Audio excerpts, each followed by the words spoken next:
Bienvenue dans cette nouvelle vidéo. Nous allons voir comment rechercher le prix d'un produit en utilisant la fonction recherche V. Souvent, la première colonne d'une plage de données, comme ici, il s'agit des produits, ne compose pas de nombres dans l'ordre croissant. Par exemple, la première colonne de la plage de tableau peut répertorier les codes d'identification de produits ou les noms d'employés.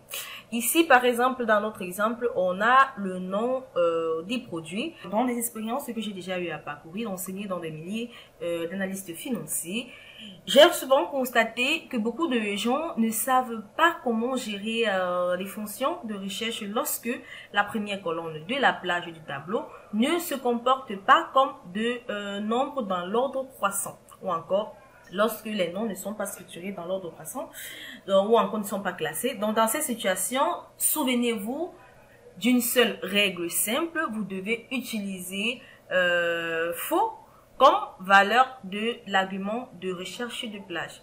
Donc, dans cet exemple, dans cette feuille de calcul, vous allez pouvoir voir, nous avons le nom des produits, voilà, ananas, la papaye, la fraise, le chocolat, la pomme, l'orange et enfin des cerises. Maintenant, ce qu'on veut savoir, c'est comment écrire une formule qui va prendre le nom du produit autant pour moi et qui va renvoyer le prix du produit. Alors, lorsque la plage du tableau n'est pas triée par ordre croissant, donc il est important d'entrer faux comme dernier argument dans la formule de la fonction recherche. Si on entre par exemple ici pour rechercher la fraise, on va cliquer c'est égal à la fonction recherche V. J'ai omis, on va d'abord nommer la plage, notre plage de sélection, zone de nom, on va entrer uniquement recherche. Voilà, pour qu'elle soit plus facile. Non, recherche, voilà. On a déjà nommé notre plage. Maintenant, on va entrer par exemple la fonction, la formule en utilisant la fonction recherche V. La valeur recherchée est tout simplement la fraise. On va entrer notre point virgule. La table recherchée est la fonction recherche. Et le numéro d'index de la matrice est 2. Et on va fermer la parenthèse. Premièrement, beaucoup de gens entrent souvent ce genre de formule sans mettre le dernier argument qui est la valeur proche. Alors, toutefois, il est important de noter que lorsque vous omettez le quatrième argument qui est la valeur proche, donc qui est l'argument de recherche de la valeur est supposée être vraie. Donc, si j'entre tout simplement cette formule et que je clique sur Entrée, vous allez constater avec moi que le prix de la fraise, voilà, est de 4590. Mais par contre, lorsqu'on regarde notre prix de fraise ici, elle est de 3570. Donc, il y a un problème. Tout simplement parce que lorsque vous recherchez la fonction vraie, vous omettez de mettre la vraie. Cela signifie tout simplement que lorsque vous omettez de mettre la dernière fonction, le dernier argument, autant pour moi, Excel considère qu'il s'agit tout simplement de la fonction vraie. Donc, si j'entre également ici, point virgule, en entrant la fonction vraie, correspondance approximative, voilà, Excel va rechercher une correspondance approximative. Vous allez on a le même montant qui est de 4590. Donc, la correspondance approximative de la fraise est de 4590, voilà, qui est tout simplement, quant à lui, le prix du chocolat. Tout simplement parce que au niveau des produits, les produits n'ont pas été classés par ordre croissant ou encore par ordre alphabétique.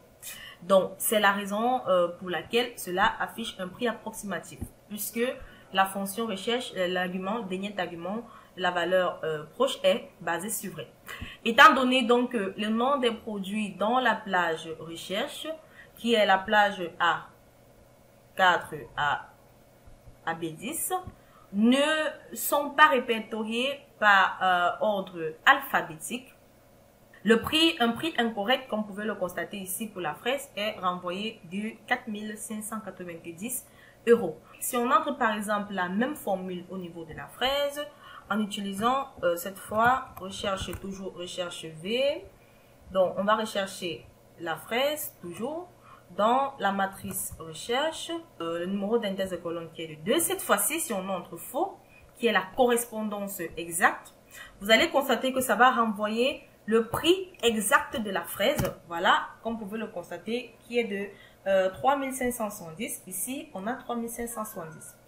Par contre, lorsqu'on a utilisé la fonction avec le dernier argument vrai, cela a renvoyé la valeur approximative tout simplement parce que les produits n'ont pas été classés par ordre alphabétique ou encore par ordre croissant, si vous avez des noms.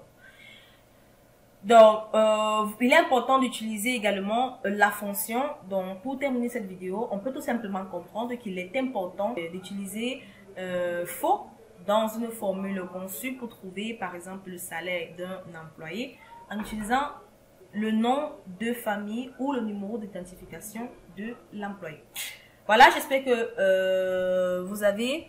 On peut copier pour la pomme, hein. Voilà, ça va renvoyer la valeur. Mais si cette fois, je renvoie ici faux par, je transforme faux par vrai, correspondance approximative, cela va renvoyer plutôt 6500 qui n'est pas la valeur exacte de la pomme. Donc voilà, j'espère que vous avez aimé la vidéo. Nous allons nous retrouver très prochainement dans une nouvelle vidéo.